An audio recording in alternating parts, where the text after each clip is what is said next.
Overthinking ka na naman kagabi, di ba? Yung tipong ang bigat-bigat, pero hindi mo alam kung saan ka magsisimula. Alam mo, hindi mo naman kailangan buhatin lahat mag-isa eh. Yung bigat na yan, pwede mong ibigay kay Lord.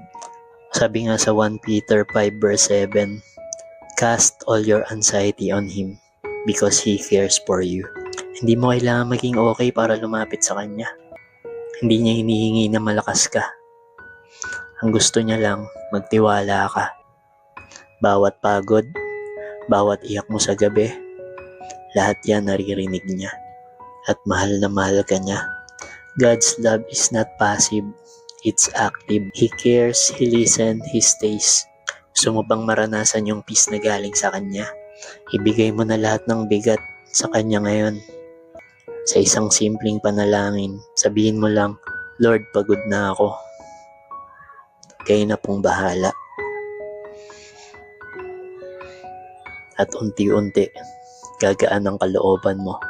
Magtiwala ka sa Kanya.